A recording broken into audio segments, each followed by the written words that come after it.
Hey everybody, welcome back to another Motivation Monday podcast for Monday, July 1st, 2019. Hope you had a great weekend and ready to get into it. This week I just wanted to talk very quickly about yet another topic we've been discussing in the 10-Minute Jazz Lesson community Facebook group, and this post was from one of our members, Alexander, and he was asking the question, how does everybody feel about pre-transcribed solos? Things like the Omnibook, of course, but even some of the stuff you can find online. I know it's best to practice transcribing, but there's something very convenient about getting a transcription and working on it right away, especially since you quickly get an idea of how hard or easy it is to play. So thanks, Alexander, for that thoughtful question, and we've been having good discussion over there, but I wanted to elaborate a little bit on the podcast for some of the other folks out there listening. So my answer to this question, my thoughts on this topic are, I like a healthy mix of both. Now, let me qualify that statement by saying you are clearly going to get much, much, much more benefit out of transcribing your own solos. I think that's really important to note. So you cannot become a great musician by simply reading pre-transcribed solos.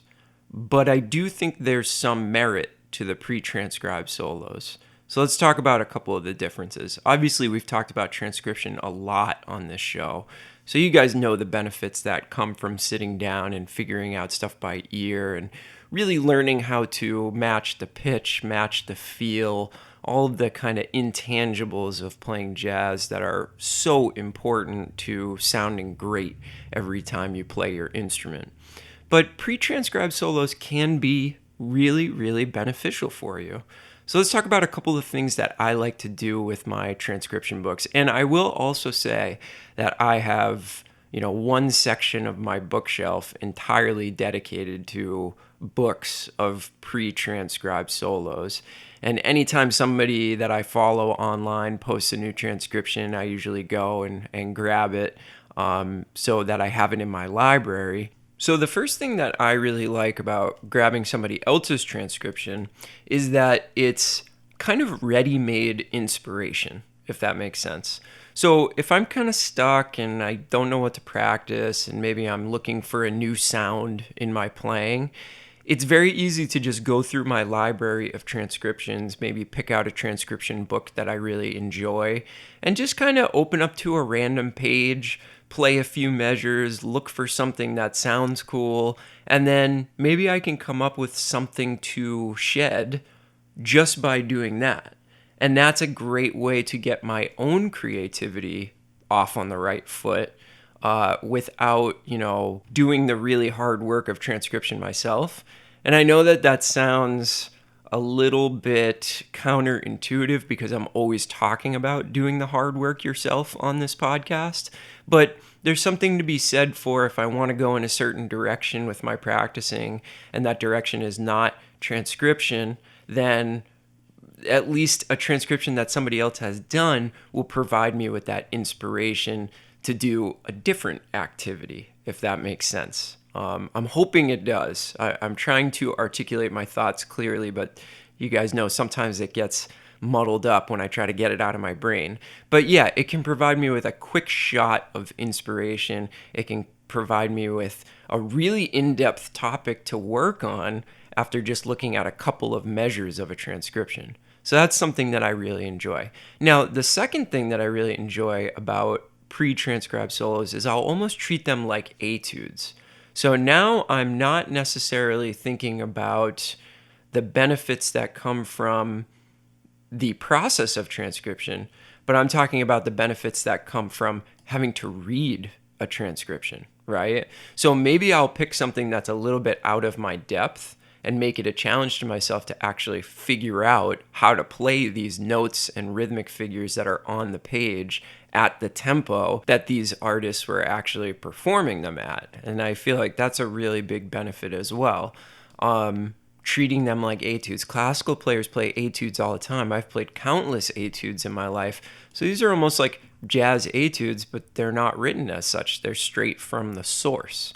So I do appreciate those, and sometimes I will pick something that's just at a lightning fast tempo that's going to be really, really difficult for me to play, and then I can concentrate on my technique. And I don't have to do that work of actually sitting down and transcribing them, but I still get some of the benefit from it. And the cool part about this is I'm still getting a bunch of those sounds in my ears. I'm learning the techniques that these artists have used to sound really good. Now, again, I'm not getting all the benefits that I would get if I were transcribing the solo myself, but this is not really an all or nothing proposition here, right? It's not like we're not going to get anything from pre-transcribed solos and we're going to get everything from transcribing them ourselves. There's a middle area, and I appreciate sometimes wanting to be in that middle area, so I'm okay with it. Now, the third thing is, and I remember this distinctly when I was a kid, I was first getting into playing jazz and, first getting into some of the names that will become some of my main inspirations and kind of archetypes for the music. And I remember my dad bought me a book of Coltrane transcriptions. Now, keep in mind, I was like in 10th or 11th grade or something like that. And opening that book just completely blew my mind. Just to see some of those rhythmic figures that Coltrane was playing and looking at and hearing some of those new sounds that I had never heard before was a life changer for me. Now, you can bet that I was not about to go transcribe, Coltrane's solo on Saida's song flute off of Giant Steps, but just the fact that I was able to see what was possible, even though I couldn't even really play it at the time, it was a total life changer for me. So that, again, points to just inspiration. Sometimes, honestly, just opening one of those books and reminding yourself of who's out there and what's possible is enough to get your butt on the horn or get your butt on your instrument and get to practicing and developing some of those skills. So those are some of the reasons that I do enjoy pre-transcribed solos, and I have a bookshelf full of books and, folders on my computer full of files that I've downloaded. I think they're good things to have around. The only danger that you run into is if you think you're going to get all the benefits out of pre-transcribed solos that you would get from transcribing them yourself. And that's definitely not true. So you've got to do both. But there is absolutely nothing wrong with going out and buying a transcription book of your favorite artist. In fact, I do recommend it. There's a lot of pluses to that, as we've talked about today. So what do you think? Let's keep that discussion going over in the 10-Minute Jazz Lesson Community Facebook group, and I'm eager to hear your thoughts about how you handle this stuff as well. All right? So have a great week. Stay inspired. Get on the instrument. Do some practicing, and we'll see you on Friday with a regular episode. If you're in the United States, happy 4th of July to you, and we'll talk to you soon. Have a good one, everybody. Bye.